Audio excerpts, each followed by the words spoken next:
1990க்கு முன்பு நம் வாழ்க்கை எப்படி இருந்தது? காலை எழுந்ததும் பசும்பால் வாங்க அப்பா வரிசையில் நின்றிருந்தார். வாங்கி வந்த தண்ணீர் கலக்காத பாலில் அம்மா டீ போட்டு கொண்டு வந்தார். குடும்பத்துடன் அமர்ந்து டீ குடிப்பதை கூட அவரவர் முகத்தை பார்த்து ரசித்து குடித்தோம். ஆர்ப்பாட்டமே இல்லாமல் நாம் அனைவரும் தொலைவில் உள்ள பள்ளிகளுக்கு கூட நடந்தே சென்றோம்.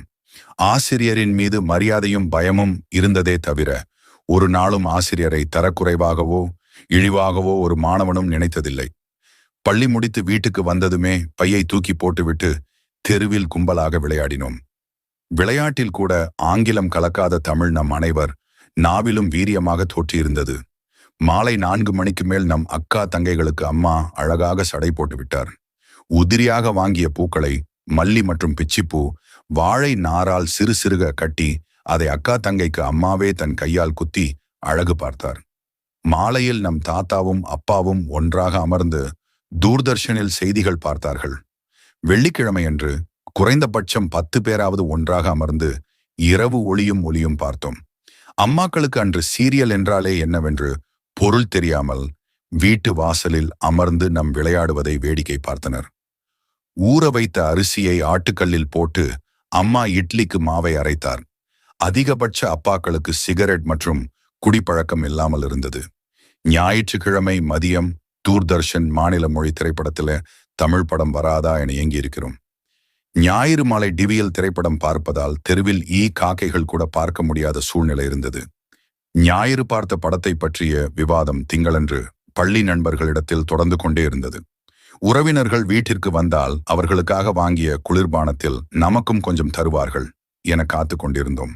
தீபாவளி, ரம்ஜான் என பண்டிகை காலங்களில் புது துணி எடுக்க குடும்பத்தின் ஒன்றாக சேர்ந்து போனோம். அம்மா அப்பா வாங்கி கொடுத்த துணியை மட்டுமே அணிந்து அழகு பார்த்தோம். ஒரு தெருவிற்கு 2 பேர் காதலிப்பதே அபூர்வமாக இருந்தது. அன்றைய காதலர்கள் காதலில் தோற்றால் தற்கொலை செய்து கொண்டனர். பண்டிகை காலம் வந்தால் வாழ்த்து அட்டை, கிரிட்டிங் கார்டு வாங்க கடைகளில் அலைமோதினோம். 10வது மற்றும் 12வது ரிசல்ட் பார்க்க தினத்தந்தி வாசலில் தவம் கிடந்தோம். யாராவது செல்போன் சாதாரண 1010 வைத்திருந்தால் அதை ஆச்சரியமாக வாங்கி தொட்டு பார்த்தோம். நம் அக்காவும் தங்கையும் குதிரைவால் சடை போட்டு வீதிகளில் வலம் வந்தனர். பணக்கார வீட்டு இளம் பெண்கள் BSASLR சைக்கிள் வைத்திருந்தார்கள். 10ல் குறைந்தபட்ச 8 வீட்டில் உள்ள குழந்தைகளிடம் உண்டியல் பழக்கம் இருந்தது. போன கரண்ட் திரும்ப வந்ததும் கைத்தட்டி ஆரவாரப்படுத்தினோம். வருடத்திற்கு ஒரு முறை குடும்பத்துடன் சினிமாவுக்கு போவதே பெரிய விஷயமாக இருந்தது. வீட்டில் யாருக்காவது திருமணம் நடந்தால் கிடைக்காத ஏதோ ஒரு அபூர்வ பொருள் கிடைத்தது போல் மிகுந்த மகிழ்ச்சியுடன் காணப்பட்டோம். ஊருக்கே ஒருவரோ இருவரோதான் வெளிநாட்டில் வேலை பார்ப்பவராக இருந்தார். 10ல் 8 கன்னி பெண்களின் தார்மீக ஆடை தாவணியாக இருந்தது. 10ல் 8 ஆண்களிடத்தில் வேஷ்டி கட்டும் பழக்கம் இருந்தது. பள்ளி விடுமுறை காலத்தை வெளியூரில் உள்ள தாத்தா, மாமா, சித்தப்பா, பெரியப்பா வீட்டிற்கு சென்று விழா போல கொண்டாடினோம்.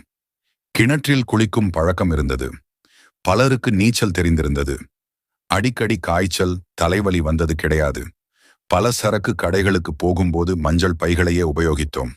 தரையில்தான் அதிகபட்சம் உறங்கினோம். பாயை தவிர வேறொன்றை கண்டதில்லை.